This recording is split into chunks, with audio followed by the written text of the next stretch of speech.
ஆத்ம நண்பர்களுக்கு வணக்கம். நம்ம மெடிடேஷன்ன்றது அன்றாட வாழ்க்கையில் செய்யக்கூடிய வேலைகளை திறன்பட செய்ய உதவுது. அதுக்கு அடுத்த நிலையாக போகும்போது செய்யக்கூடிய எந்த செயலும் நம்ம பிளான் பண்ணல, அது நடக்கிறத நம்ம ஃபாலோ பண்ணிகிட்ருக்கோன்றத புரிய வரும். அதுக்கு அடுத்த நிலையாக பார்க்கும்போது இந்த உடலை நம்புறது இல்லை அப்படின்றது தெரிய வருது. எதுவுமே நிரந்தரமானதும் இல்லைன்றதும் புரிய வரும். அந்த நிலைப்பாட்டுகள் மாற மாற மாற தியானத்தில் பல கட்டங்களாக நம்ம தாண்டி போகும்போது சில விஷயங்களை நம்ம பார்க்கலாம். கோபம், காமம் அப்படின்ற ஐம்புலன்கள் என்ன சொல்ல வருது? அப்போது ஒரு மனிதன் நார்மலாக இருக்கான், இதே ஆன்மீகத்தை நாடி போயிட்டே இருக்கும்போது அவனுடைய புலன்கள் அதிகப்படியாக வேலை செய்ய ஆரம்பிக்குது.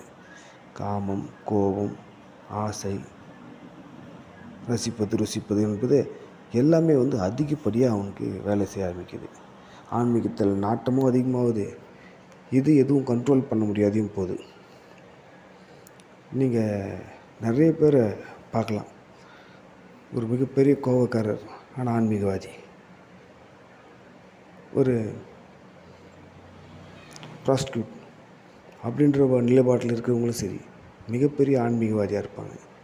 ஏன்னா அவங்களுக்கு எந்த நேரம் ஆன்மீகத்தை தேடி போயிடுவாங்கன்னு தெரியாது. ஆன்மீகத்தில் உச்சநிலை அடையக்கூடிய நபர்கள் எல்லாமே இந்த புலன்களின் கட்டுப்பாட்டில் மாட்டிக்கின்னு சிக்கிட்டு ரொம்ப கஷ்டப்பட்டுருப்பாங்க. அடுத்த நொடியை அவங்க ஆன்மீகத்தில் உச்சக்கட்ட நிலையை அடைஞ்சிடுவாங்க. சில பேர் அதை மூடி மறைச்சி அப்படியே மக்களுக்கு வெளிப்படுத்தாத, ஆனால் இந்த புலன்களின் கட்டுப்பாடுன்றது அவங்களுக்கு மீறி தான் இருக்கும், அவங்க மாறிடுவாங்க. சில பேர் வெளிப்படுத்துவாங்க, ஆனால் அவங்கள ஆன்மீகத்தில் ஒரு அடுத்த நிலையை அதாவது சித்த நிலையை அடையிறதுக்கு நிறைய வாய்ப்பு இருக்குது.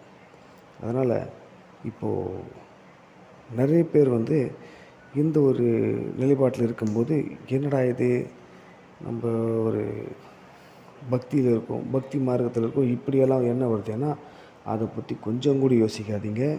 ஒரு இரும்பு உருகணும் அப்படின்னா அது 100 டிகிரி செல்சியஸ் ஆனால் மட்டும்தான் உருகும்.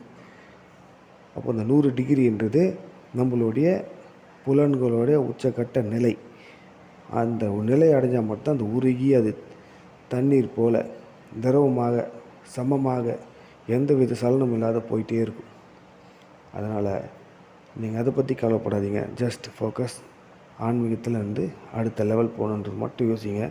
அங்கே வரக்கூடிய காமம், கோபம் எல்லாமே வருதா, ஓகே, அது ஏதோ ஒரு செயலுக்காக நடந்துகிட்ருக்குன்றதை விட்டுட்டு அப்படியே போயிட்டே இருங்க. கண்டிப்பாக அடுத்த நிலையானது சித்த நிலை தான்.